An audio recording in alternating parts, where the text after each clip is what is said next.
Hello, everyone. Well, today is Valentine's Day. Another Valentine's Day. Alone. Today, I'm living through a very, very tough day. It's been so hard I can't stop crying. Photos everywhere remind me of what I've lost, my boy, Kenley. Again, there are well-intentioned but misguided comments of others that can cut deeply. For example, it's been 5 years. It's time to stop mourning. It's time to get on with your life. Those comments utterly fail to recognize the profound impact on my life, only intensifying this horrible pain that I feel in my heart. The loss of a child is not an event you move on from, folks. Losing a child isn't something you get over. It profoundly changes how you see your life, transforming who you are.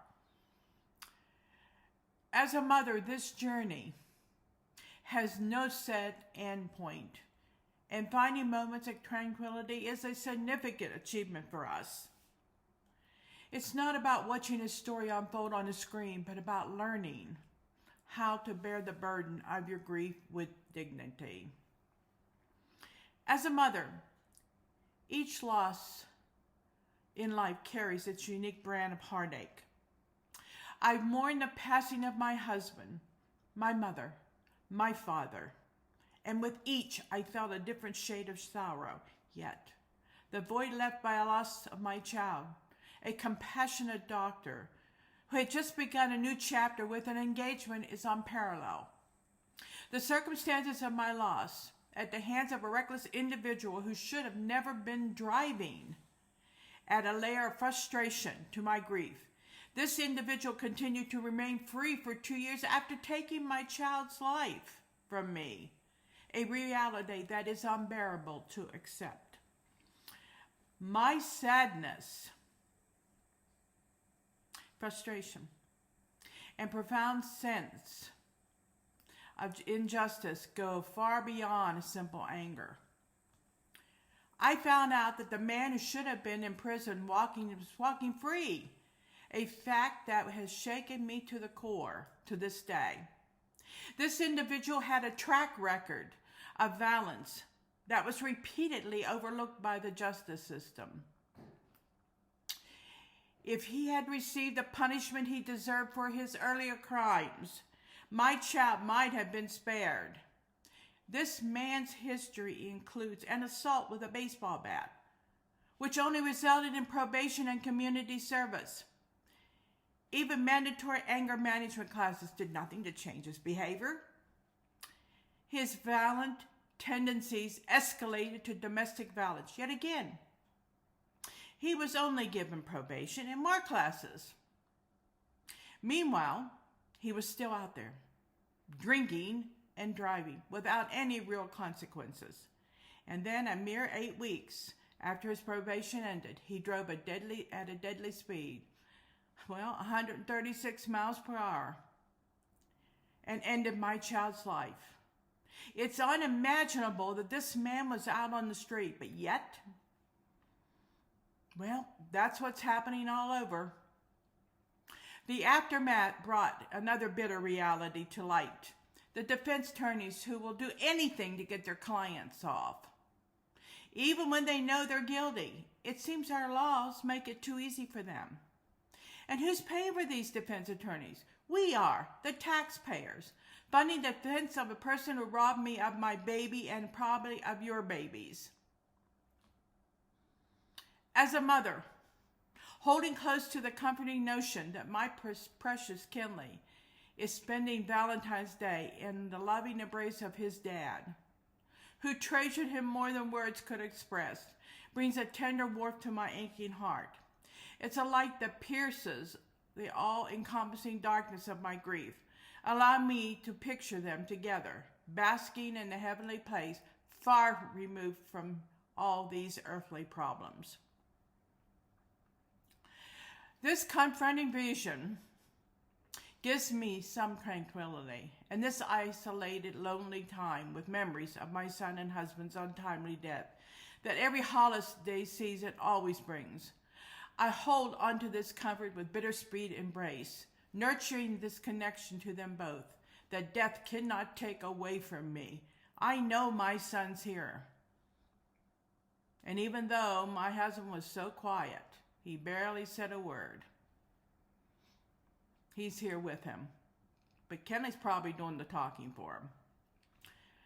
While this thought never lessens the active of missing dear McKinley, of the yearning for his precious moments we are denied.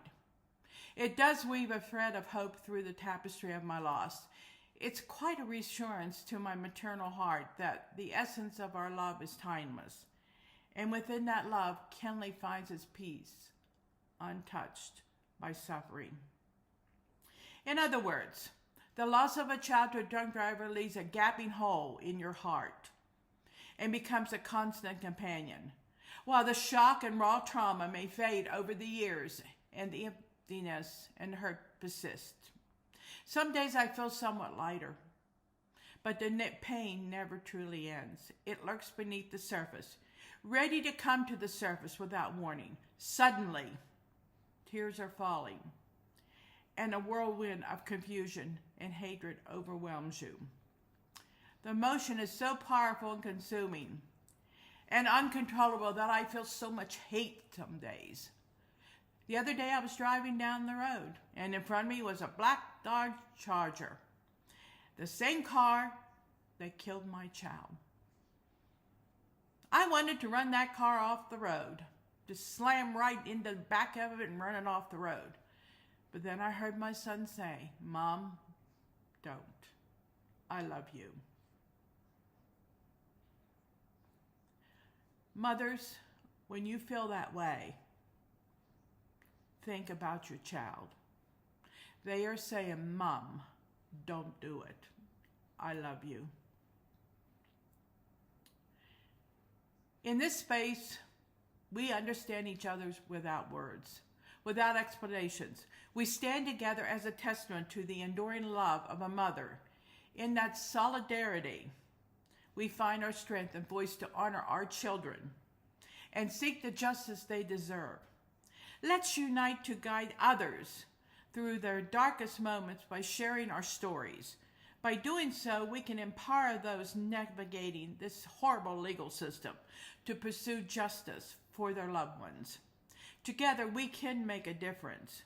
Please share your stories and help other victims going through the worst time in their lives. Together, we can help others navigate the legal system and get justice for their loved ones. Remember, in the face of adversity, we're stronger together. Let's keep the conversation going for Kenley, Marshall, and every soul taken too soon. Our journey towards justice and healing must continue. I am the proud mother of Kenley Jean Rainey, who, along with his faithful companion and friend Marshall, was killed by a drunk driver on January 25th, 2019. Thank you.